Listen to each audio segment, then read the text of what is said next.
Hello everyone, welcome to Sirji academy. ये psychology की second class है और आज के लेक्चर में हम जो टॉपिक डिस्कस करेंगे that is growth and development, जिसमें हम principles of development, stages of development को डिस्कस करेंगे और साथ ही साथ कुछ थ्योरीज जिसमें पियाजे, Vygotsky, Kohlberg and language development का कॉन्सेप्ट हो जाएगा। सो स्टार्ट करते हैं with our first question. First question है हमारे पास, which of the following is not a principle of development? Option A is development is a lifelong, option B development is consistent, option C development is directional and option D development is universal। तो निम्नलिखित में से कौन सा विकास का सिद्धांत नहीं है, कौन सा नहीं है वो बताना है। ऑप्शन ए इज विकास जीवन भर चलने वाला है, ऑप्शन बी विकास संगत है, ऑप्शन सी विकास दिशात्मक है एंड ऑप्शन डी विकास सार्वभौमिक है। So out of the given 4 options हमारे पास जो करेक्ट आंसर हो जाएगा यहाँ पे that is option number B, development is consistent. याद रखिएगा, डेवलपमेंट कभी भी कंसिस्टेंट नहीं होता है, ये डिफरेंट पेस पे होता है। ऐसा नहीं है कि आप एक दिन में जितना डेवलप हो रहे हैं आप डेली उतना ही डेवलप होंगे। कभी डेवलपमेंट किसी स्टेज ऑफ लाइफ में जल्दी होता है, कहीं धीरे धीरे भी होता है। So it is never a consistent process. इसके अलावा अगर हम बाकी ऑप्शंस देखेंगे तो development is a life long. So development हमेशा लगातार चलने वाली प्रक्रिया है, it is a never ending process, कभी ना खत्म होने वाली प्रक्रिया है, कॉन्टिन्यूअस प्रोसेस है। तो ये एक कॉन्टिन्यूअस प्रोसेस है, नेवर एंडिंग प्रोसेस है। इसके अलावा third option development is directional. तो डेवलपमेंट डायरेक्शन में ही होता है, 2 डायरेक्शंस में प्रोसीड करता है ये, जिसमें फर्स्ट है हमारे पास सिफेलोकॉर्डल and second one is proximodistal।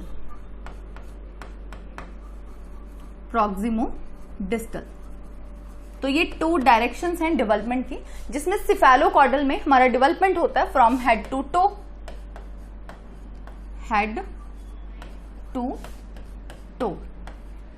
And proximodistal में जो डेवलपमेंट होता है that proceeds from centre to outwards, centre to outwards या सेंटर टू पेरिफ्री आप कह सकते हैं। तो डेवलपमेंट हमारा 2 डायरेक्शंस में होता है एंड इसके अलावा जो आपका फोर्थ ऑप्शन है development is universal. So yes, development एक यूनिवर्सल प्रोसेस है, ये एक सार्वभौमिक प्रक्रिया है, हर एक जीव पे इक्वली एप्लीकेबल होने वाला प्रोसेस है। ये हर एक जीव अपनी थ्रू आउट लाइफ में डेवलप होता ही है। सो ये फर्स्ट क्वेश्चन है, option number B is the correct answer. Hopefully आपको पता लगा होगा। नेक्स्ट देख सकते हैं question number second. Question number second is identity formation is done during. तो पहचान निर्माण कहां किया जाता है, कौन सी अवस्था में किया जाता है वो देखेंगे। Option A is infancy, option B is childhood, option C adolescence, option D is adulthood. शैशवावस्था, बाल्यावस्था, किशोरावस्था, वयस्क अवस्था। सो आइडेंटिटी फॉर्मेशन कौन सी स्टेज में होता है? तो ये होता है in the stage of adolescence, किशोरावस्था में। और ये जो आइडेंटिटी फॉर्मेशन या आइडेंटिटी क्राइसिस का जो कॉन्सेप्ट है ये किसने दिया? तो it is given bye Erik Erikson. तो देख सकते हैं आइडेंटिटी फॉर्मेशन या फिर identity crisis.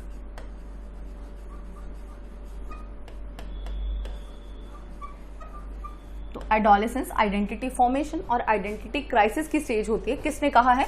Called by Erik Erikson. Erik Erikson.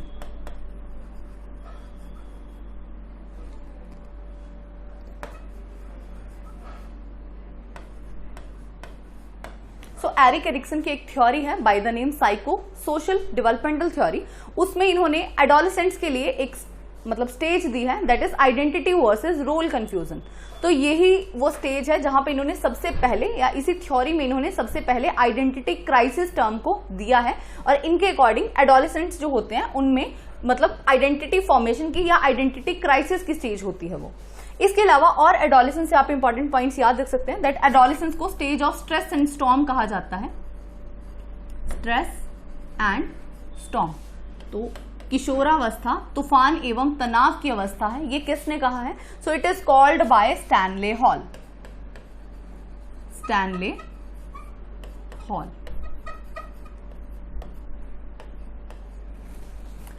Secondly adolescence को most difficult period of life भी कहा जाता है। So adolescence is the most hardest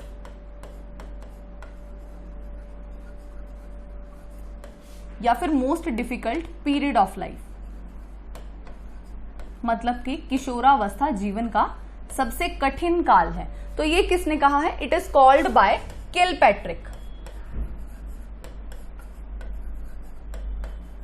Kilpatrick, और किलपैट्रिक कौन थे? He was a student of John Dewey, और इन्होंने ही प्रोजेक्ट मैथड ऑफ लर्निंग भी दिया है।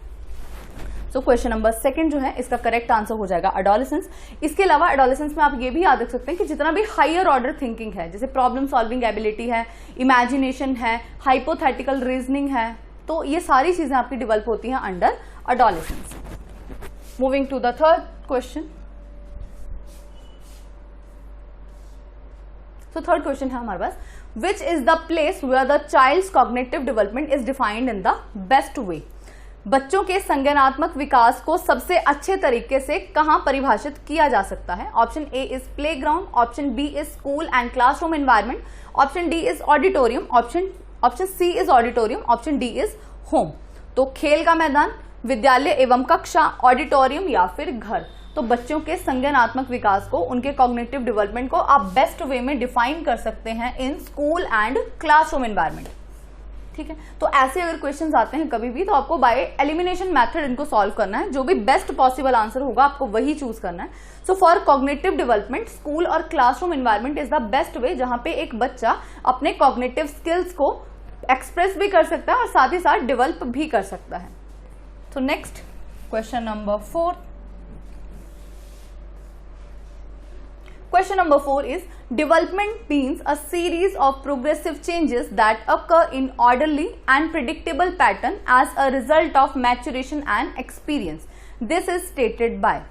विकास परिवर्तनों की एक श्रृंखला है जो परिपक्वता और अनुभव के परिणाम स्वरूप एक क्रमबद्ध अनुमानित स्वरूप में होती है। यह किसके द्वारा कहा गया है?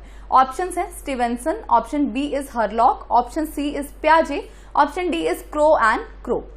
तो ये क्वेश्चन जो है ये एक स्टेटमेंट टाइप क्वेश्चन है, और स्टेटमेंट जो है ये आपको एज सच ही याद रखनी है किसके द्वारा दी गई है। So this statement of development is given bye Hurlock. ठीक है, तो याद रखिएगा ये, that development means a series of progressive changes, progressively होने वाले चेंजेस हैं जो कि किसमें रिजल्ट में होते हैं, तो by maturation and experience, called by Hurlock. Moving to the next question number 5। A mother observes that one of her twins has learned to walk faster than the other. This difference in learning is related to which principle of development? तो एक माँ ने सीख लिया है कि उसके जुड़वा बच्चों में से एक ने दूसरे की तुलना में जल्दी से चलना सीख लिया है। सीखने में यह अंतर विकास के किससे संबंधित है? Option A is development proceeds from head to toe, option B development proceeds stage by stage, option C development proceeds at different pace for people, option D development proceeds from general to specific. तो हिंदी में options देख सकते हैं। विकास का क्रम sir से पांव की ओर होता है, विकास चरण दर चरण होता है, विकास व्यक्तियों में अलग अलग दर से होता है, एंड विकास सामान्य से विशिष्ट की ओर होता है। तो एक माँ ने ये ऑब्जर्व किया कि उसके 2 जुड़वा बच्चों में से एक बच्चा जो है वो जल्दी चलना सीख गया दूसरे के कंपैरिजन में।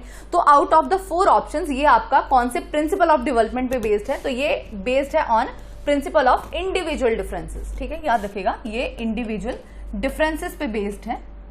इंडिविजुअल डिफरेंसेस जिसे आप व्यक्तिगत विभिन्नताएं कह सकते हैं, individual differences. Individual differences means व्यक्तिगत विभिन्नताएं।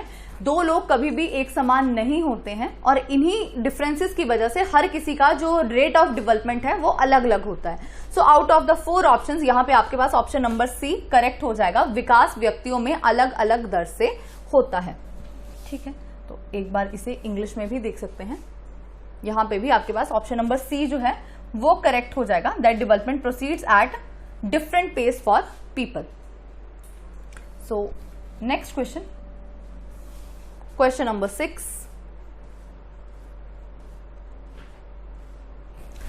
Question number 6 is the upper part of body develops earlier than the lower part is termed as। शरीर के ऊपरी भाग का विकास निचले भाग की तुलना में पहले होता है उसे कहते हैं? Option A is proximodistal, option B is cephalocaudal, option C is general to specific, option D is corticodistal. तो समीप दुराभिमुखी सिद्धांत ऑप्शन बी हो जाएगा। मस्तकोद्मुख सिद्धांत ऑप्शन सी इज सामान्य से विशिष्ट, और डी को कॉर्टिकोडिस्टल ही कहेंगे यहाँ पे। इस क्वेश्चन का आंसर क्या हो जाएगा आपके पास? देखिए, upper part of the body जो है वो पहले डेवलप हो रहा है लोअर पार्ट से, तो अपर पार्ट में हमारे पास मेनली हेड आ जाएगा और लोअर पार्ट में हमारी लेग्स, फीट वगैरह आ जाएंगे। तो एक तरह से डेवलपमेंट का जो ये ऑर्डर है ये हेड टू टो बता रहा है। हेड टू टो हमने कहां पढ़ा था? हमने पढ़ा था अंडर सिफेलोकॉर्डल। इसलिए ऑप्शन नंबर बी यहां पर करेक्ट हो जाएगा। ये कौन से प्रिंसिपल पे बेस्ड है? It is based on the principle of direction. ये प्रिंसिपल ऑफ डायरेक्शन को बता रहा है। प्रिंसिपल ऑफ डायरेक्शन क्या कहता है कि हमारे पास जब भी डेवलपमेंट होती है तो वो किसी ना किसी डायरेक्शन में होती है, और ये जो डायरेक्शन है यहाँ पे कौन सी डायरेक्शन मेंशन की गई है? That is cephalocaudal. तो ये आप याद रखिएगा, सिफेलोकॉर्डल का मतलब है हेड टू टो, और ये क्वेश्चन भी आपका हेड टू टो को ही इंडिकेट कर रहा है। ठीक है, होपफुली आपको यहां तक पता लगा होगा। Next question, question number 7। In Vygotsky's theory which aspect of development gets neglected? Vygotsky के सिद्धांत में विकास के किस पहलू की उपेक्षा की गई है, या ऐसे कह सकते हैं कि किस पहलू को नकार दिया गया है? Option A is social, option B is cultural, option C is biological, option D is linguistic. तो हिंदी में हो जाएगा सामाजिक, सांस्कृतिक, जैविक या फिर भाषाई। तो काफी इंपॉर्टेंट क्वेश्चन है, काफी बार पूछा भी गया है ये। तो याद रखिएगा, बायोलॉजिकल एस्पेक्ट को वाइगॉस्की ने टोटली नकार दिया है। यहाँ पे बायोलॉजिकल की जगह हेरिडिटल भी लिखा हो सकता है, हेरिडिटी लिखा हो सकता है। तो बायोलॉजिकल एस्पेक्ट को छोड़ करके बाकी सभी एस्पेक्ट्स को इन्होंने इंपॉर्टेंस दी है।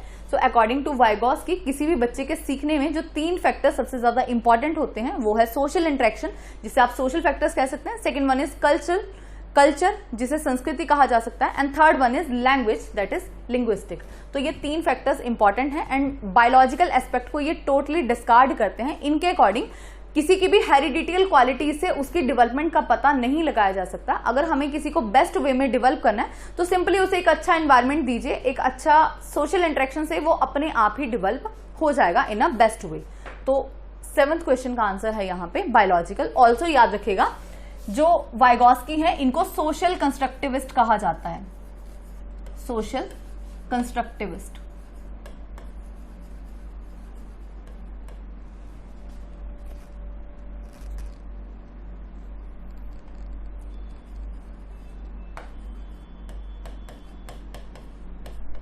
सोशल कंस्ट्रक्टिविस्ट का मतलब क्या है? सामाजिक रचनावादी। अब सबसे पहले तो कंस्ट्रक्टिविस्ट कौन होते हैं? तो ऐसे लोग जो ये मानते हैं कि बच्चे सक्रिय रूप से अपने ज्ञान का निर्माण खुद कर लेते हैं। Children are active builders of knowledge. बच्चे अपने आप ही अपने ज्ञान को, अपनी भाषा का निर्माण कर लेते हैं। तो ऐसे लोग जो हैं इन्हें कहा जाएगा कंस्ट्रक्टिविस्ट। एंड वाइगॉस्की को सोशल कंस्ट्रक्टिविस्ट क्यों कहा जाता है? क्योंकि ये सोशल इंटरेक्शन में बहुत ज्यादा बिलीव करते हैं।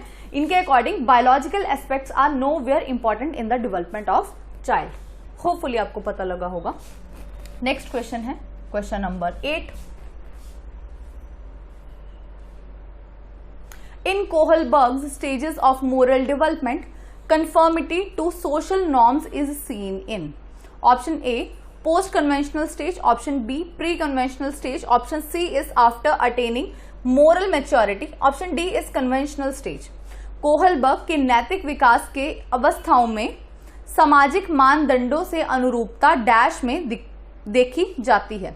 ऑप्शन ए है उत्तर पारंपरिक अवस्था, ऑप्शन बी है पूर्व पारंपरिक अवस्था, ऑप्शन सी नैतिक परिपक्वता एवं परिपक्वता प्राप्त करने के पश्चात, एंड फोर्थ इज पारंपरिक अवस्था। सो यहां से आप ऐसे याद रख सकते हैं कि बात की गई है सोशल नॉर्म्स की, मतलब कि कौन सी स्टेज में या कौन से लेवल पे बच्चा डेवलप होता है सोशल नॉर्म्स के according. So that is the conventional stage. ठीक है, अगर हम यहां से प्री कन्वेंशनल की बात करें, मेनली इन्होंने 3 लेवल्स दिए हैं। कोहलबर्ग की जो स्टेज है इन्होंने 3 लेवल्स ऑफ डेवलपमेंट दिए हैं। 3 लेवल्स में 6 स्टेजेस आती हैं। तो फर्स्ट जो आपका लेवल है that is the pre conventional level, pre conventional. Pre conventional को आप कह सकते हैं, प्री कन्वेंशनल इस पूर्व पारंपरिक अवस्था, आप इसे कह सकते हैं। प्री कन्वेंशनल में हमारे पास जो मोरल डेवलपमेंट होती है that is due to punishment and reward.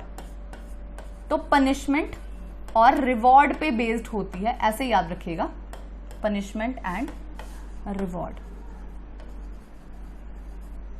Second one is your conventional level, conventional level.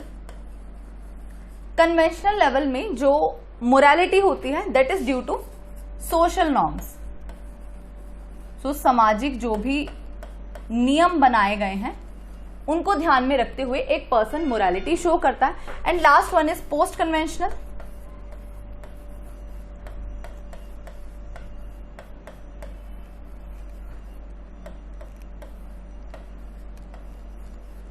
Post conventional level में जो भी हमारी मोरालिटी होती है that is due to our ethical principles. So ethics पे बेस्ड, मतलब हायर लेवल ऑफ मोरालिटी आप कह सकते हैं, वो आपकी पोस्ट कन्वेंशनल में होती है। और सबसे कम या मोरालिटी का बिल्कुल एब्सेंस कहां होता है, तो वो होता है प्री कन्वेंशनल लेवल पे। So according to the social norms जहां भी आपको देखने को मिले तो वो आपकी कन्वेंशनल स्टेज हो जाएगी।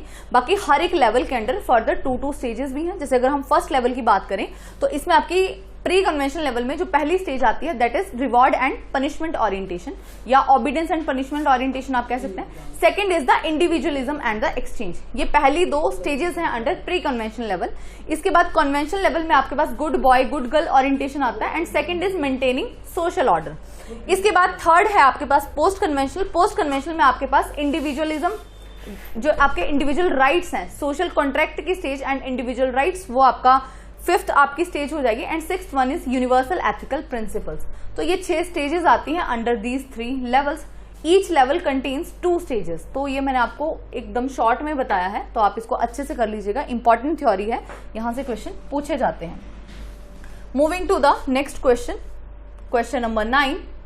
इन Lawrence Kohlberg's theory which level signifies the absence of morality in true sense. तो हमने अभी जस्ट डिस्कस किया है इस क्वेश्चन को, देख सकते हैं। ऑप्शन नंबर ए है level 4, option B level 1, option C level 2, option D level 3। Lawrence Kohlberg के सिद्धांत में कौन सा स्तर सही अर्थों में नैतिकता की अनुपस्थिति को दर्शाता है? यहां पे सबसे पहले अगर हम ऑप्शन ए की बात करें तो लेवल 4 इस थ्योरी में लाई नहीं करता है।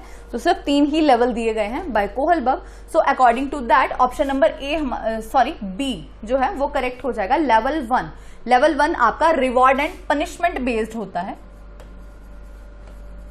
रिवॉर्ड एंड पनिशमेंट, इसका मतलब क्या है कि इस लेवल में हम जो भी काम करते हैं या इस स्तर के बच्चे कोई भी अगर रूल फॉलो कर रहे हैं तो वो क्यों फॉलो करेंगे? रिवॉर्ड पाने के लिए या फिर पनिशमेंट से बचने के लिए। तो in level 1 there is totally the absence of morality. So next question है हमारे पास क्वेश्चन नंबर 10। जीन पियाजे a well known psychologist of dash in origin. Jean पियाजे मूल रूप से डैश के एक प्रसिद्ध मनोवैज्ञानिक हैं। तो पियाजे कहां से हैं, किसको बिलोंग करते हैं, वो आपको बताना है। Option A is Dutch, option B Swiss, option C is Russian and option D is British. तो याद रखिएगा पियाजे जो हैं ये एक स्विस साइकोलॉजिस्ट हैं that was born in Switzerland. Next question number 11। According to पियाजे the incorporation of new information into existing schemas is called. पियाजे के अनुसार मौजूदा स्कीमा में नई जानकारी का समावेश कहलाता है। ऑप्शन ए इज अडेप्टेशन, अनुकूलन, option B is equilibration that is सामान्यकरण, option C is accommodation that is समायोजन and option D is assimilation that is समावेश। तो इस क्वेश्चन का आंसर क्या हो जाएगा आपके पास? That is option number D, assimilation. याद रखिएगा पियाजे ने 3 इंपॉर्टेंट टर्म्स दी थी, जिसमें फर्स्ट टर्म है हमारे पास स्कीमा, अब स्कीमा क्या होता है? सो अकॉर्डिंग टू पियाजे, स्कीमा प्री ऑर्गेनाइज्ड या ऑर्गेनाइज्ड पैटर्न ऑफ इंफॉर्मेशन है जो ऑलरेडी आपके दिमाग में एग्जिस्ट करते हैं। और स्कीमाज याद रखिएगा ये इननेट होते हैं, जन्मजात, मतलब बच्चा जब पैदा होता है तो वो कुछ मूलभूत जानकारी के साथ पैदा होता है, उसी जानकारी को पियाजे ने स्कीमा का नाम दिया है। Next is assimilation. एसिमिलेशन की अगर हम बात करें तो इसका मतलब है नई जानकारी को पुराने स्कीमा में ऐड करना, addition of new information to the existing schema. वही इस क्वेश्चन में भी कहा गया है, the incorporation of new information into the existing schema is called. तो ये क्या हो जाएगा? Assimilation. And third one was accommodation. तो एकोमोडेशन आपके पास क्या है कि जब भी आप स्कीमा में जो इंफॉर्मेशन प्रेजेंट है उसमें थोड़ा बहुत मॉडिफिकेशन कर रहे हैं या थोड़ी बहुत एडजस्टमेंट कर रहे हैं तो वो हो जाएगा एकोमोडेशन। सो याद रखिएगा जब भी आप नई इंफॉर्मेशन को ऐड करते हैं तो वो एसिमिलेशन है। So according to that question number 11 का जो करेक्ट ऑप्शन है that is option number D. So moving to the next question, question number 12। Children in pre-operational stage have difficulty in taking the perspective of another person. This is known as। पूर्व परिचालन अवस्था में बच्चों को किसी अन्य व्यक्ति के परिप्रेक्ष्य से समझने में कठिनाई होती है, यह किस प्रकार जाना जाता है? Option A is reversibility, that is प्रतिवर्तिता। Option B is egocentrism, that is अहम केंद्रिता। Option C is animism, that is जीववाद। And option D is constructivism, that is रचनावाद। तो ये क्वेश्चन पियाजे की जो थ्योरी है कॉग्निटिव डेवलपमेंट की, उनकी स्टेजेस में से है। तो 4 स्टेजेस डेवलपमेंट की दी गई हैं बाय पियाजे, जिसमें फर्स्ट है हमारे पास सेंसरी मोटर स्टेज, जिसको आप इन्फेंसी के साथ कंपेयर कर सकते हैं। Second one is pre operational stage which is comparable to the early childhood. Third है हमारे पास concrete operational stage which is comparable to the later childhood. And fourth one is formal operational stage जो कि comparable है adolescence के साथ। तो यहाँ पे क्वेश्चन पूछा गया है कि प्री ऑपरेशनल स्टेज में बच्चा किसी दूसरे पर्सन के पॉइंट ऑफ व्यू से नहीं सोच पाता। तो इसका रीजन क्या है? इसका रीजन है ईगोसेंट्रिसिज्म, क्योंकि वो अपने ही सेंटर में रहता है, चीजों को अपने अराउंड ही सोचता है वो, इस वजह से दूसरे के पर्सपेक्टिव से सोचने में उसे प्रॉब्लम आती है। सो ईगोसेंट्रिसिज्म, अहम केंद्रितता is the correct answer. Next question number 13। The concept of object permanence is attained during Piaget's dash stage of development। पियाजे के विकास के डैश चरण के दौरान वस्तु स्थायित्व की अवधारणा प्राप्त होती है। Option A is pre operational, option B is concrete operational, option C is formal operational, option D is sensory motor. तो out of the 4 stages object permanence, वस्तु स्थायित्व की जो अवस्था है वो कौन सी है? ये है sensory motor. So by the end of 2 years आप कह सकते हैं बच्चे में ऑब्जेक्ट परमानेंस डेवलप हो जाती है। अगर हम इनके एज रेंज की बात करें तो ये है आपका 0 to 2 years. It is from pre operational 2 to 7 years, concrete operational from 7 to 11 years, and last one is formal operational that is from 11 onwards, 11 to 19 या 11 ऑनवर्ड्स आप कह सकते हैं। तो ये स्टेजेस हैं जिसमें सेंसरी मोटर स्टेज में ऑब्जेक्ट परमानेंस डेवलप हो जाती है। और भी अगर हम बात करें तो pre operational is a stage of egocentrism, ये आप याद रखिएगा, हमने पीछे भी अभी डिस्कस किया इस चीज को। कॉन्क्रीट ऑपरेशनल की अगर हम बात करें तो यहां पे कॉन्सेप्ट ऑफ कंजर्वेशन का मतलब होता है संरक्षण, सीरिएशन का मतलब है क्रमबद्ध तरीके से लगाना किसी चीज को, रिवर्सिबिलिटी ऑफ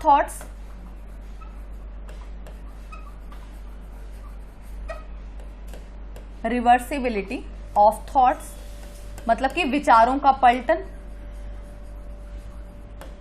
एंड क्लासिफिकेशन।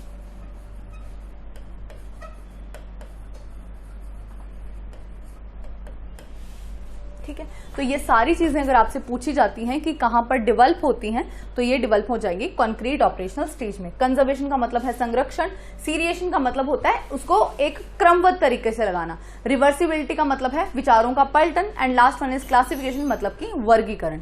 बाकी फॉर्मल ऑपरेशनल स्टेज आपकी एडोलेसेंस वाली ही है, तो जो जो एडोलेसेंस में चीजें आएंगी वो यहां पे भी आ जाएंगी। तो इतना सा आप यहां से याद रखिएगा। Next question, question number 14। Jerome Brunner introduced a learning method called। Rote learning, option B is perceptual learning, option C is problem solving learning, option D is discovery learning. Jerome Bruner ने सीखने की एक विधि पेश की है जिसे कहा जाता है रटन अधिगम, ऑप्शन बी इज अवधारणात्मक अधिगम, ऑप्शन सी इज समस्या समाधान विधि, ऑप्शन डी इज खोज विधि। सो ये आप याद रखेगा दैट जेरोम ब्रनर जो है ये भी एक कंस्ट्रक्टिविस्ट ही थे, मतलब ये भी एक रचनावादी थे जो ये मानते थे कि बच्चे अपने ज्ञान का निर्माण खुद कर लेते हैं। तो ज्ञान का निर्माण खुद कैसे करेंगे? वो डिस्कवरी करके। तो खोज विधि जो है या डिस्कवरी लर्निंग वो प्रमोट किया गया है बाय जेरोम ब्रनर। इसके अलावा इन्होंने 3 मोड दिए हैं लर्निंग के, 3 modes of learning. 3 modes of learning कौन कौन से हैं इसमें? सबसे पहला है inactive mode which is from 0 to 2 years। तो इनकी ये जो थ्योरी थी डेवलपमेंट की, ये पियाजे की थ्योरी से काफी ज्यादा इंस्पायर्ड है, मतलब उनसे इंस्पायर्ड थे और उसी को ध्यान में रखते हुए इन्होंने अपनी थ्योरी दी है। So first is the inactive mode, और इनके अकॉर्डिंग इनएक्टिव मोड में बच्चा फिजिकल एक्टिविटी करके, मतलब खुद इन्वॉल्व होकर के कोई चीज सीखता है। Second one is iconic mode. Iconic mode में बच्चे कहां से सीखेंगे? और ये है आपकी 2 to 6 years या 2 to 7 years आप कह सकते हैं।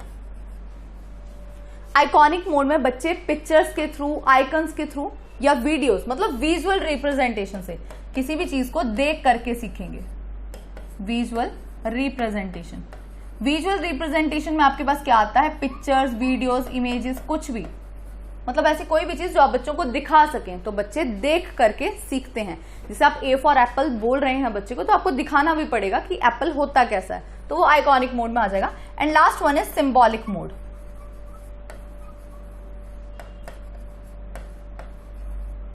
तो ये है 7 to या 7 ऑनवर्ड्स आप कह सकते हैं, 7 साल के बाद। और यहां पे लर्निंग कैसे होती है बच्चे की? तो यहां पे लर्निंग होती है by the use of symbols and language.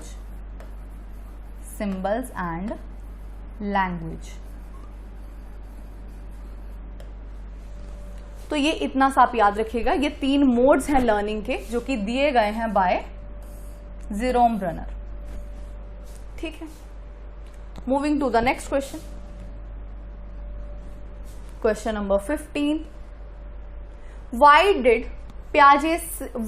Piaget say about the incorporation of new ideas into child's thoughts? पियाजे ने बच्चे के विचारों में नए विचारों को शामिल करने के बारे में क्या कहा है? Option A is administration, that is प्रबंधन, option B is search, that is खोज, option C is assimilation, that is आत्मसातकरण, ऑप्शन डी इज निर्माण। तो ये हमने अभी पीछे बात की थी कि जब भी आप नए आइडियाज को या नई इंफॉर्मेशन को पुराने थॉट्स में, याद रखिएगा क्वेश्चन डिफरेंट फॉर्म में पूछा गया, बट मतलब इसका यही है कि आप नई इंफॉर्मेशन को या नई आइडियाज को बच्चे के पुराने स्कीमा में या पुराने थॉट्स में ऐड कर रहे हैं। So that is the assimilation. ठीक है, तो एक क्वेश्चन जो है वो डिफरेंट फॉर्म्स में पूछा जा सकता है। आपको मेनली कॉन्सेप्ट ध्यान रखना है कि किस तरह से क्वेश्चन पूछा गया है। तो याद रखिएगा यहाँ पे पूछा जा रहा है कि जब भी बच्चे के विचारों में हम नए विचारों को ऐड करते हैं तो उसे क्या कहा जाएगा? That is called as assimilation, जिसे आप आत्मसातकरण कह सकते हैं। ठीक, नेक्स्ट क्वेश्चन है हमारे पास question number 16। Which stage is considered as the most difficult period of life? तो ये भी हमने डिस्कस किया था कि किस अवस्था को जीवन का सबसे कठिन काल माना जाता है। Option A is infancy, that is शैशवावस्था, option B is childhood, that is बाल्यावस्था, option C is adolescence, that is किशोरावस्था, एंड ऑप्शन डी इज वयस्क अवस्था, दैट इज अडल्टहुड। तो जीवन का सबसे कठिन काल जो है ये माना जाता है एडोलेसेंस को, दैट इज किशोरावस्था। और किसके द्वारा कहा गया है ये? तो ये कहा गया है किलपैट्रिक के द्वारा। 1 सेकेंड,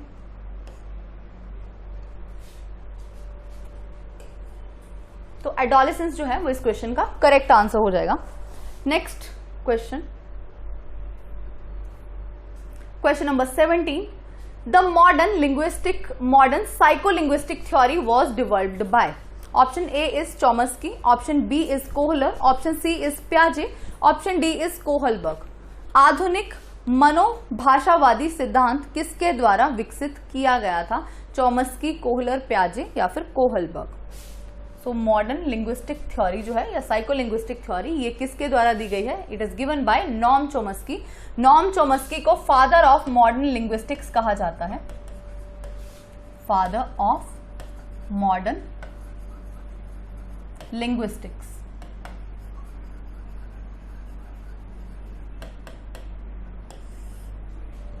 तो ये कौन है? ये है Noam Chomsky.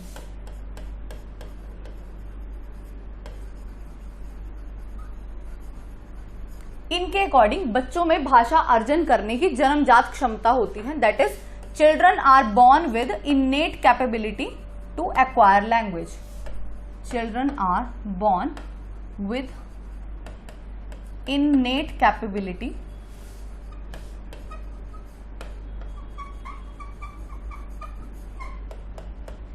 to acquire language. बच्चों में भाषा अर्जन करने की जन्मजात क्षमता होती है। ये किसने कहा है? नॉम चॉम्स्की ने कहा है। इन्होंने ही लैड का कॉन्सेप्ट भी दिया है। लैड क्या है? LAD is language acquisition device. Language acquisition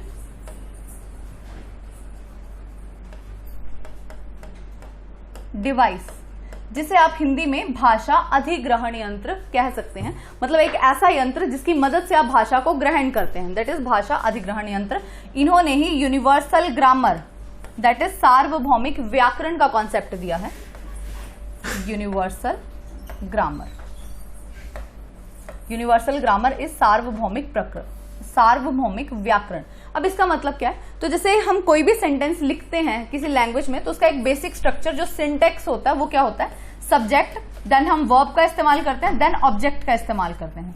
तो अकॉर्डिंग टू नॉम चॉम्स्की ये जो सिंटेक्स है लैंग्वेज का, ये बच्चों के दिमाग में ऑलरेडी फिक्स होता है। मतलब बच्चे इस इंफॉर्मेशन को लेकर के ही पैदा होते हैं। और कहाँ होता है ये स्टोर? तो ये स्टोर होता है इस डिवाइस में, which is called as language acquisition device. तो इतना सा आप याद रखिएगा, नॉम चॉम्स्की से काफी इंपॉर्टेंट है ये। इसके अलावा अगर और हम बात करें लैंग्वेज डेवलपमेंट में, तो पियाजे और वाइगॉस्की का कॉन्सेप्ट आता है। पियाजे के अकॉर्डिंग सबसे पहले हमारे संज्ञान का, हमारे कॉग्निशन का डेवलपमेंट होगा, उसके बाद लैंग्वेज डेवलपमेंट होगी। वेयर एज वाइगॉस्की टोटली इसका अपोजिट बोलते हैं। उनके अकॉर्डिंग सबसे पहले लैंग्वेज डेवलप होती है, उसके बाद हमारा कॉग्निशन या बाकी डेवलपमेंट जो है वो होगा। इसके बाद जेरोम ब्रनर की अगर हम बात करें तो वो मानते हैं कि हम बाय रीइंफोर्समेंट जो बच्चे की लैंग्वेज है उसको डेवलप कर सकते हैं। तो ये कुछ इंपॉर्टेंट पॉइंट्स हैं जो आप याद रखिएगा। नेक्स्ट देख सकते हैं question number 18। Dash is a mental structure that helps us to understand and interpret new information. Dash एक मानसिक संरचना है जो हमें नई जानकारी को समझने और व्याख्या करने में मदद करती है। ऑप्शंस हैं आपके पास। Option A is schema, option B is assimilation, option C is accommodation, option D is equilibration. तो स्कीमा आत्मसातकरण, समायोजन या फिर संतुलन। तो याद रखिएगा, कभी भी आपसे मेंटल स्ट्रक्चर पूछा जाता है कि ये एक मेंटल स्ट्रक्चर है जो हमें इंफॉर्मेशन को रिसीव करने में, उसको स्टोर करने में मदद कर रहा है, तो वो हो जाएगा स्कीमा। और स्कीमा का कॉन्सेप्ट किसने दिया है? तो ये दिया है पियाजे ने। सो स्कीमा क्या है? ऐसे ही आप जानकारी कह सकते हैं जो पहले से ही आपके दिमाग में प्रेजेंट होती है और बच्चा इसे ले करके पैदा होता है, और उसी में जब आप नई जानकारी को ऐड करेंगे तो वो एसिमिलेशन हो जाएगा। एकोमोडेशन का मतलब होता है कि कैसे आप इन्वायरमेंट में एडजस्ट हो रहे हैं, और इक्विलिब्रेशन का मतलब है संतुलन बनाना। तो इतना सा आप यहां से याद रखिएगा। Next question number 19। The term developmental task was popularized by. विकासात्मक कार्य की अवधारणा प्रस्तावित की गई है, किसके द्वारा की गई है वो बताना है। Option A is A Gesell, option B is Havighurst, option C is Hurlock and option D is Ivan Pavlov, I.P. Pavlov. तो ये भी इंपॉर्टेंट क्वेश्चन है। तो डेवलपमेंटल टास्क टर्म जो है ये दी गई है बाय हैविंगहर्स्ट। अब डेवलपमेंटल टास्क होते क्या हैं? टास्क मेनली आप समझते होंगे कार्य। तो ये क्या है? ऐसे कार्य हैं जो हमारे डिफरेंट स्टेजेस के लिए डिफरेंट होते हैं। जैसे अगर मैं बात करूं कि एडोलेसेंस के लिए, एडोलेसेंस का मेनली डेवलपमेंटल टास्क क्या है? That is the identity formation, पहचान निर्माण करना। मतलब जो भी कैरेक्टरिस्टिक्स होती हैं डिफरेंट स्टेजेस ऑफ डेवलपमेंट के, वो सारे उनके डेवलपमेंटल टास्क ही हैं। जैसे स्कूल एज कौन सी है आपकी, लेटर चाइल्डहुड, तो लेटर चाइल्डहुड में आपका जो डेवलपमेंटल टास्क हो जाएगा वो आपका स्कूल जाना हो जाएगा, इस तरह से। तो डेवलपमेंटल टास्क का मतलब है विकासात्मक कार्य, वो कार्य जो हम अलग अलग स्टेजेस में परफॉर्म करते हैं। Next question number 20। In Lawrence Kohlberg's theory of moral development, obeying rules to avoid punishment represents. Lawrence Kohlberg के नैतिक विकास के सिद्धांत के अनुसार सजा टालने के लिए नियमों का पालन करना किस चरण को दर्शाता है? Option A is formal operational stage, option B is concrete operational stage, option C है pre conventional stage, option D is post conventional stage. अब यहां से दो ऑप्शंस तो आप डायरेक्टली इलिमिनेट कर सकते हैं, जो कि हैं ये शुरू वाले दो, क्योंकि फॉर्मल ऑपरेशनल और कॉन्क्रीट ऑपरेशनल ये पियाजे की स्टेजेस हैं, ये कोहलबर्ग की स्टेजेस नहीं है। Now in the given below options जो है आपके पास option C and option D, तो इनमें से ऑप्शन सी जो है आपका वो करेक्ट आंसर हो जाएगा। सो pre conventional stage is the stage जहां पे बच्चे किसी भी रूल को ओबे करते हैं पनिशमेंट को अवॉइड करने के लिए। तो ये किसके अंडर आएगा ये आपका बताता है, मतलब लेवल की अगर हम बात करें तो it is a pre conventional level, और अगर स्टेज इसमें कौन सी आ जाएगी तो punishment and obedience orientation, punishment and obedience orientation.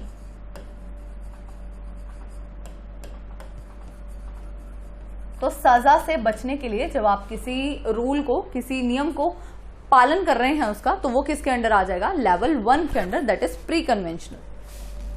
देख सकते हैं next question, question number 21। The most critical period of acquisition and development of language is. भाषा के अर्जन एवं विकास के लिए सर्वाधिक संवेदनशील अवधि कौन सी है?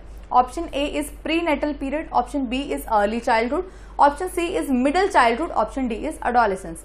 जन्म पूर्व अवधि, प्रारंभिक बाल्यावस्था, मध्य बाल्यावस्था, किशोरावस्था। सो याद रखिएगा डेवलपमेंट ऑफ लैंग्वेज के लिए जो आपका सबसे इंपॉर्टेंट एज है that is your early childhood. तो अर्ली चाइल्डहुड जो है आपकी ये इंपॉर्टेंट एज हो जाएगी for the acquisition and development of language. Next question number 22। Maturation is अ। परिपक्वता एक है, तो कैसा कारक है आपको वो बताना है, या कैसी एक प्रक्रिया है वो बताना है। Option A is psychological process, that is मनोवैज्ञानिक प्रक्रिया। ऑप्शन बी है मेंटल प्रोसेस, दैट इज मानसिक प्रक्रिया। Option C is learning process, that is अधिगम प्रक्रिया। ऑप्शन डी इज जैविक प्रक्रिया, दैट इज बायोलॉजिकल प्रोसेस। तो मैच्योरेशन आप याद रखिएगा यहां से, maturation is a biological process, ये एक जैविक प्रक्रिया है। मैच्योरेशन सिंपली कहां से आती है? मैच्योरेशन का मतलब है एज से। कोई भी पर्सन अगर प्रॉपरली मैच्योर नहीं है तो वो लर्निंग नहीं कर सकता, या ऐसे कह लीजिए कि हर एक चीज को सीखने का एक सही समय होता है, एक सही आयु होती है। तो उस सही आयु पे जब आप पहुंचेंगे तभी आप किसी पर्टिकुलर चीज को सीख सकते हैं, विच रिप्रेजेंट मैच्योरेशन। तो आप इसको एज के साथ रिलेट कर सकते हैं। इसके अलावा ये आपका क्या है? एक बायोलॉजिकल या फिर हेरिडिटियल फैक्टर है। Next moving to the question number 23। In later childhood period children understand the conservation of which physical entity. मध्य बाल्यावस्था की अवधि में बच्चे किस भौतिक इकाई या फिर इकाइयों के रूपांतरण को समझते हैं? Option A is mass, option B is mass and number, option C is number and option D is mass, number and area. तो इंपॉर्टेंट क्वेश्चन है ये भी, जहां पे हमने पीछे conservation, seriation, reversibility of thoughts की बात की थी, ये वही वाला है। तो याद रखिएगा जो लेटर चाइल्डहुड पीरियड है, या फिर लेटर चाइल्डहुड की जगह पियाजे के टर्म्स में अगर बात की जाए तो अगर आपकी कॉन्क्रीट ऑपरेशनल स्टेज है तो उसमें बच्चे किस चीज के बारे में समझते हैं? तो ये समझते हैं मास, नंबर एंड एरिया के बारे में। मास, नंबर एंड एरिया का मतलब है यहाँ पे कि बड़ा, कोई चीज बड़ी है, छोटी है, कम ज्यादा है, हाइट, वेट, लेंथ, वॉल्यूम, ये सारी चीजें, ये सारे कॉन्सेप्ट जो हैं बच्चे के वो लेटर चाइल्डहुड पीरियड में डेवलप होना शुरू हो जाते हैं। Next question, question number 24। Law of continuity of germ plasm, law of resemblance, law of variation and law of regression are related to। germ plasm की निरंतरता का सिद्धांत, जर्म प्लाज्म की निरंतरता का नियम, समानता का नियम, भिन्नता का नियम और प्रतिगमन का नियम संबंधित हैं। तो किससे संबंधित है वो बताना है। Laws of learning, laws of intelligence, laws of heredity या फिर लॉज ऑफ पर्सनैलिटी। तो ये आप यहां से याद रखिएगा कि ये सारे के सारे जो लॉज हैं ये किससे रिलेटेड हैं, तो ये रिलेटेड है हेरिडिटी से। हेरिडिटी की अगर हम कुछ इंपॉर्टेंट बात करें तो फर्स्टली हेरिडिटी के फादर किसे कहा जाता है, फादर ऑफ हेरिडिटी या फादर ऑफ जेनेटिक्स, तो ये हो जाएंगे मेंडल। सो जॉर्ज मेंडल, ये कौन है, ये father of genetics, father of genetics या फिर फादर ऑफ हेरिडिटी आप इन्हें कह सकते हैं। इसके अलावा एक इंपॉर्टेंट प्रिंसिपल होता है डेवलपमेंट का, that development is a joint product of heredity and environment. मतलब कि जो विकास है वो आनुवांशिकता और वातावरण दोनों का एक गुणनफल होता है। तो उसी के अकॉर्डिंग जो ये 3 लॉज हैं, 3 लॉज में कौन कौन से हैं, law of resemblance, law of variation and law of regression. ये 3 लॉज हैं लर्निंग के जो कि मेंडल के द्वारा दिए गए हैं। याद रखिएगा ये 3 लॉज मेंडल के द्वारा दिए गए हैं। और अगर हम कॉन्टिन्यूटी ऑफ जर्म प्लाज्म की बात करें तो ये दिया गया है वेजमैन के द्वारा, वेजमैन, जो कि कहते हैं a child is as old as, a child is as old as his remotest ancestors.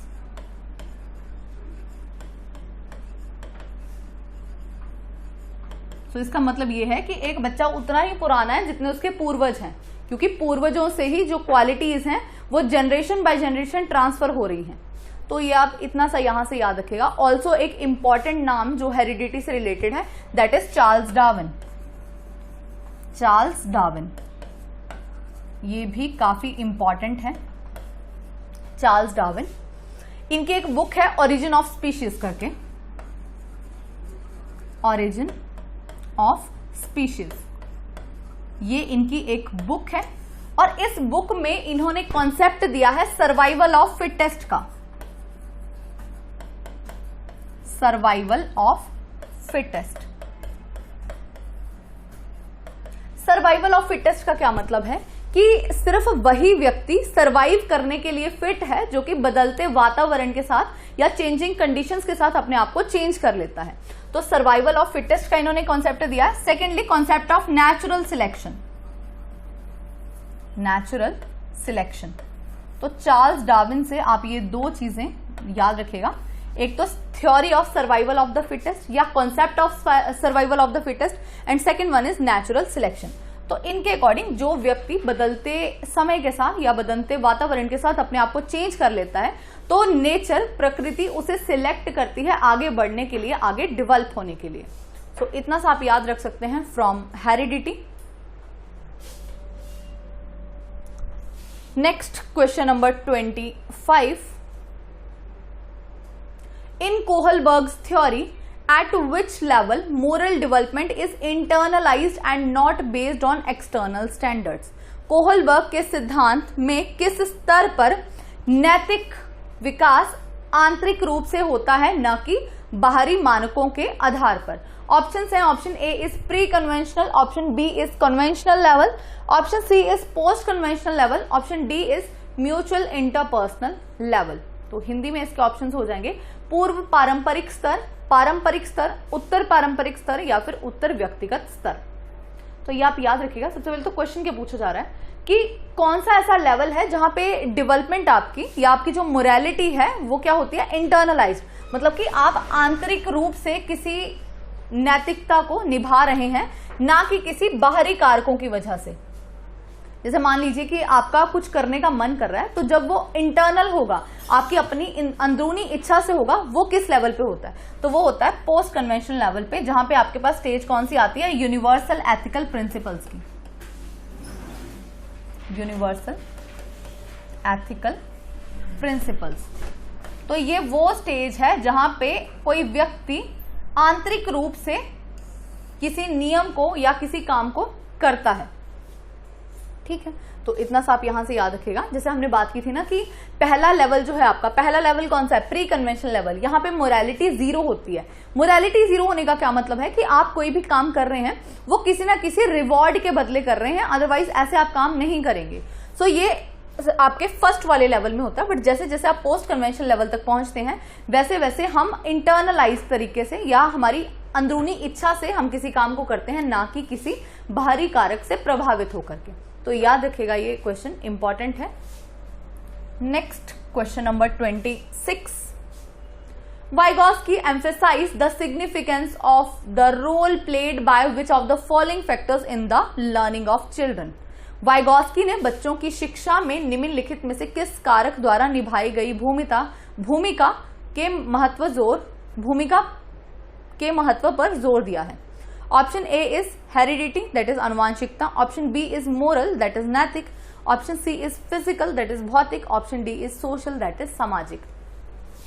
तो बहुत ही बेसिक सा क्वेश्चन है ये। जहां भी आपको वाइगॉस्की दिखते हैं वहां पे आप सोशल इंटरेक्शन, कल्चर, लैंग्वेज, ऐसा कुछ भी आए तो आप टिक कर सकते हैं। मेनली सोशल इंटरेक्शन जो है इससे क्वेश्चन काफी बार पूछा जाता है। तो Vygotsky was a social constructivist, तो ये सामाजिक अंतःक्रिया में बहुत ज्यादा बिलीव करते हैं। तो इनके अकॉर्डिंग जब भी कोई व्यक्ति सीखता है कुछ या बच्चे कुछ सीखते हैं तो उसमें सामाजिक कारक जो है वो सबसे ज्यादा इंपॉर्टेंट रोल प्ले करते हैं।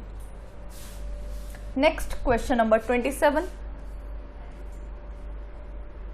Seema learns every lesson very quickly, but Lena takes longer to learn them. It denotes the developmental principle of. सीमा हर पाठ को जल्दी सीख जाती है जबकि लीना पाठ को देर से समझती है। यह विकास के किस सिद्धांत को दर्शाता है? Option A is inter relationships, that is अंतर संबंध। Option B is continuity, that is निरंतरता। Option C is general to specific, that is सामान्य से विशिष्ट। Option D is individual differences, that is व्यक्तिगत भिन्नता। तो देखिए, कोई भी दो लोग अगर अलग अलग तरीके से डेवलप हो रहे हैं या अलग अलग समय पे विकसित हो रहे हैं या अलग अलग समय पे सीख रहे हैं तो उसका कारण क्या होता है? दो लोगों में हुई भिन्नता। तो individual differences is the correct answer of this question. तो ऑप्शन नंबर डी करेक्ट हो जाएगा। ऑल्सो एक चीज याद रखेगा यहां से, two children have no common abilities, have no common abilities।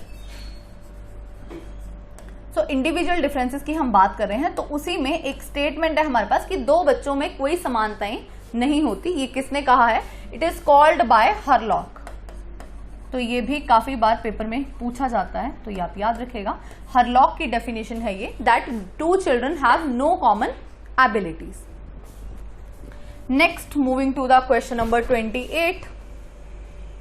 According to Piaget's theory, which one out of the following will not influence one's cognitive development? प्याजे के सिद्धांत के अनुसार निम्नलिखित में से कौन किसी व्यक्ति के संज्ञानात्मक विकास को प्रभावित नहीं करता है? Option A is social experience, option B is maturation, option C is activity, option D is language. सामाजिक अनुभव, परिपक्वता, गतिविधि या फिर भाषा। तो ये आप याद रखेगा, अकॉर्डिंग टू प्याजे ये तीनों चीजें जो हैं ये इंपॉर्टेंट रोल प्ले करती हैं किसी भी पर्सन के डेवलपमेंट में, बट लैंग्वेज नहीं। क्यों? क्योंकि कॉग्निटिव डेवलपमेंट इनका ये मानना है कि सबसे पहले हमारे संज्ञान का विकास होता है, उसके बाद भाषा विकसित होती है। तो भाषा का संज्ञान के विकास में कोई भी प्रभाव नहीं पड़ता, लेकिन संज्ञानात्मक विकास जो है उससे भाषा संभव है। तो ये आप याद रखिएगा। इनका एक कोट भी है, मतलब एक statement, that thought not only determines language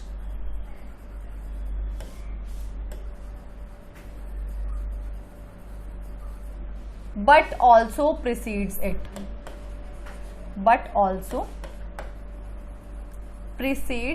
it। मतलब कि विचार न केवल भाषा को निर्धारित करता है बल्कि उससे पहले भी आता है। तो ये किसने कहा है? कॉल्ड बाय प्याजे। तो ये आप याद रखिएगा। इसके अलावा और इनकी अगर हम बात करें तो प्याजे को कंस्ट्रक्टिविस्ट कहा जाता है। मेनली सिंपल ये कंस्ट्रक्टिविस्ट है।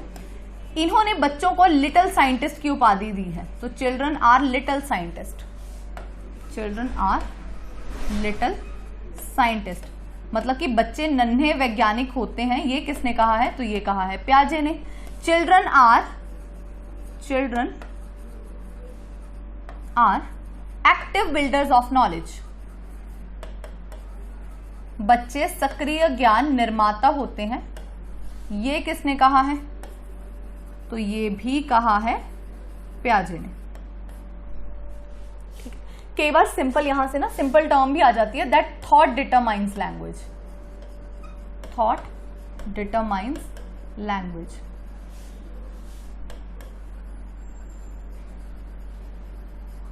तो ये किसने कहा है? ये भी कहा है पियाजे ने।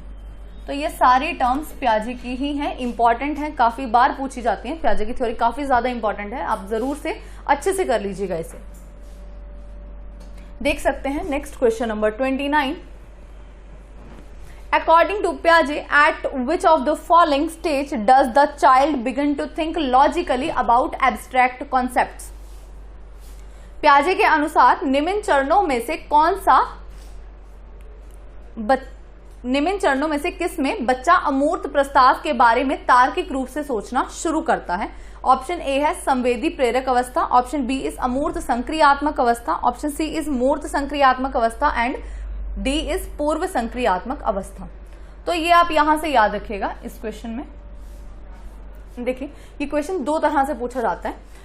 Eight which stage child begins to think logically about concepts. अगर मान लीजिए यहां एब्स्ट्रैक्ट नहीं लगा होता तो उस केस में आंसर हो जाता कॉन्क्रीट ऑपरेशनल स्टेज, क्योंकि कॉन्क्रीट ऑपरेशनल स्टेज में बच्चा तार्किक रूप से सोचना शुरू कर देता है। लेकिन एब्स्ट्रैक्ट का मतलब क्या होता है? अमूर्त चीजें। तो अमूर्त चीजों के बारे में बच्चा कहां सोचेगा? वो सोचेगा फॉर्मल ऑपरेशनल स्टेज में। ठीक है, तो ये आप याद रखिएगा यहां से कि इसका आंसर जो है ये हो जाएगा फॉर्मल ऑपरेशनल स्टेज। अगर सिंपली पूछा गया है कि बच्चे तार्किक रूप से किस अवस्था में सोचना शुरू कर देते हैं, तब आ जाएगा कॉन्क्रीट ऑपरेशनल स्टेज। तो ये काफी ज्यादा कंफ्यूजिंग क्वेश्चन हो जाता है, बस एक वर्ड से क्वेश्चन की जो सेंस है वो पूरी चेंज हो जाएगी। तो ये आप देख लीजिएगा जरूर से, जब भी कभी मतलब जैसे अमूर्त वर्ड लगा हो, अमूर्त या लॉजिक के साथ ना कोई भी जैसे एक्स्ट्राऑर्डिनरी वर्ड्स लगे हैं, जैसे साइंटिफिक लॉजिक लगा है, reasoning, problem solving, hypothetical reasoning, ऐसे कोई भी वर्ड्स लगे हों तो उस टाइम पे आंसर आपका फॉर्मल ऑपरेशनल स्टेज हो जाएगा। अगर सिंपली पूछा गया कि बच्चे शुरू कब करते हैं, बिगिन वर्ड जहां भी लगा हो, children begin to think logically about the object and event, तो उस टाइम पे आ जाएगा आपका कॉन्क्रीट ऑपरेशनल स्टेज। होपफुली आपको क्लियर हुआ होगा डिफरेंस दोनों में। Next question number 30 and last question है ये। Ankita cannot solve a problem on her own, however she does so in the presence of adult और peer guidance. This guidance is called, option A is lateralization, option B is pre-operational thinking, option C is zone of proximal development, option D is scaffolding. तो अंकिता अपने आप किसी समस्या का समाधान नहीं कर पाती, लेकिन वह वयस्क या सहकर्मी मार्गदर्शन की उपस्थिति में ऐसा करती है। इस मार्गदर्शन को कहा जाता है पार्श्वीकरण, पूर्व संक्रियात्मक सोच, समीपस्थ विकास का क्षेत्र, मचान। तो याद रखिएगा ये जो क्वेश्चन है इसका आंसर हो जाएगा स्काफोल्डिंग। ठीक है, तो अंकिता कोई प्रॉब्लम खुद से नहीं कर पाती है, लेकिन अगर उसे जरा सी हेल्प मिलेगी किसी की तो वो उस क्वेश्चन को या उस प्रॉब्लम को सॉल्व कर लेगी। तो इसका मतलब वो जो उसको हेल्प दी जा रही है, मतलब ये जो एडल्ट और पीयर गाइडेंस की हम बात कर रहे हैं, it is the scaffolding. Scaffolding important है। स्काफोल्डिंग का यूज किया है वाइगॉस्की ने अपनी थ्योरी में, लेकिन ये टर्म दी किसने है? तो given by Jerome Brunner.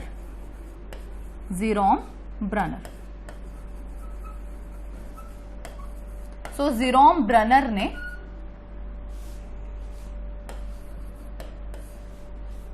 Scaffolding का कॉन्सेप्ट दिया। स्काफोल्डिंग होती क्या है? It is a temporary help.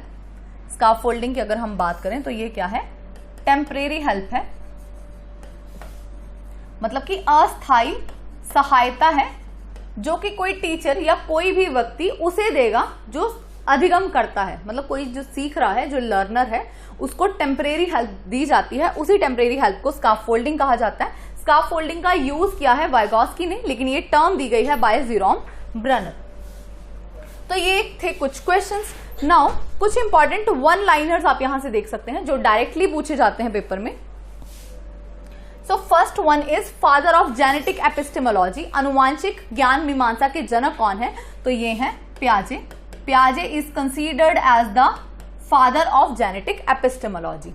Second question, zone of proximal development. तो यहां से क्वेश्चन पूछा जाता है कि जोन ऑफ प्रॉक्सिमल डेवलपमेंट का कॉन्सेप्ट किसने दिया है, मतलब कि समीपस्थ विकास का क्षेत्र, ये अवधारणा किसने दी है? तो ये दी गई है बाय लेव वाइगॉत्स्की। तो ये वाइगॉत्स्की का कॉन्सेप्ट है। और जोन ऑफ प्रॉक्सिमल डेवलपमेंट होता क्या है? तो ये वो एरिया है कि कहां तक बच्चा, मतलब जैसे ऐसे समझ सकते हैं कि ये कोई बच्चा है और ये वो एरिया है जहां तक वो खुद से डेवलप हो सकता है, मतलब बिना किसी की मदद लिए। ये वो एरिया है जहां पर वो किसी की मदद से डेवलप हो सकता है, एंड ये सबसे आउटर वाला एरिया जहां पर वो किसी की मदद से भी डेवलप नहीं हो सकता। तो जोन ऑफ प्रॉक्सिमल डेवलपमेंट ये वाला एरिया होता है आपका जहां पे बच्चा, मतलब वो गैप आप कह सकते हैं जहां पे बच्चा खुद डेवलप हो सकता है और किसी की मदद से। तो इतना सा आप यहां से याद रखिएगा, ये पूछा जाता है ये कॉन्सेप्ट किसने दिया है? तो ये दिया गया है बाय वाइगॉत्स्की। इसके बाद नेक्स्ट है कॉन्सेप्ट ऑफ स्पाइरल करिकुलम। तो सर्पिल पाठ्यक्रम की अवधारणा किसके द्वारा दी गई है? तो ये दी गई है आपकी जेरोम ब्रनर के द्वारा। जेरोम ब्रनर, मतलब कि इनका मतलब क्या है कि हमारा जो करिकुलम है वो ऐसे लीनियर ना हो करके स्पाइरल होना चाहिए। इस तरह से स्पाइरल क्यों होना चाहिए? इसका मतलब कि जो आपने पीछे सीखा है उसी को आप आगे भी कंटिन्यू करें। ऐसा ना हो कि पीछे सीख लिया जो, बस उसको छोड़ के आगे बढ़े चले जा रहे हैं और पीछे क्या हो रहा है वो पता ना हो। So that's why spiral curriculum is needed, जहां पे आपने जो भी चीज सीखी है उसको आप आगे कंटिन्यू करेंगे with the higher level of complexity. Next concept of scaffolding is given by, तो ये भी हमने अभी देखा था, it is given by Jerome Brunner.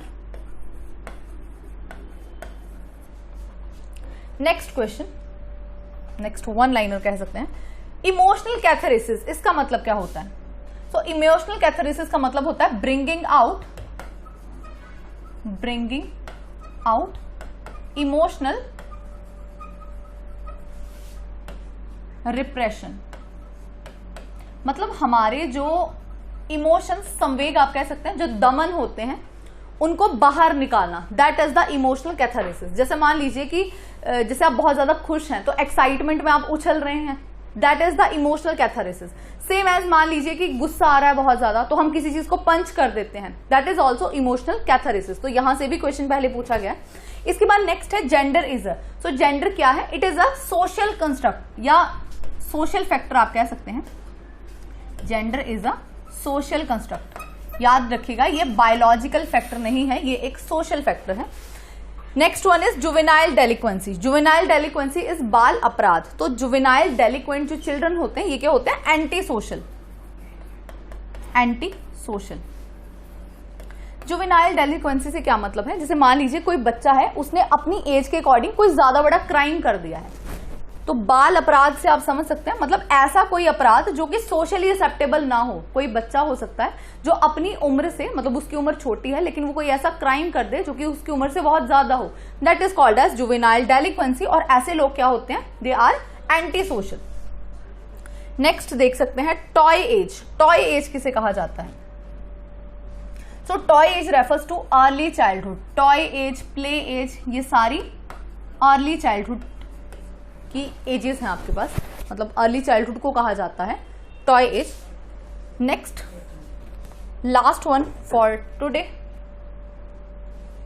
That is child begin to think logically about event and object. अब देखिए ऐसा ही क्वेश्चन हमने पहले भी किया अभी जस्ट, कि यहां भी सिंपल पूछा गया है कि बच्चे वस्तुओं और घटनाओं के बारे में तार्किक रूप से सोचना शुरू करते हैं। कौन सा तर्क लगाते हैं वो बात नहीं की गई है। तो जहां पे भी अमूर्त वर्ड लगा हो या वैज्ञानिक चिंतन ऐसा कुछ लगा हो तभी हम जाएंगे with the formal operational stage, otherwise ये आपकी कौन सी हो जाएगी? Concrete operational stage. Concrete operational stage. और अगर कॉन्क्रीट ऑपरेशनल स्टेज ना दिया हो तो फिर इसकी जगह दिया होगा लेटर चाइल्डहुड, तो आप लेटर चाइल्डहुड के साथ जा सकते हैं, क्योंकि दोनों के जो एज रेंजेस हैं they are comparable. Mainly it last from 7 to 11 years. तो लगभग इतना सा होता है ये, तो ये आप याद रखेगा। तो ये कुछ इंपॉर्टेंट क्वेश्चंस थे रिगार्डिंग ग्रोथ एंड डेवलपमेंट और जितनी भी थ्योरीज डेवलपमेंट के अंडर आती हैं। सो आज के लेक्चर में इतना ही, होपफुली आपको क्लियर हुआ होगा। नेक्स्ट में मिलेंगे with the next topic. Thank you.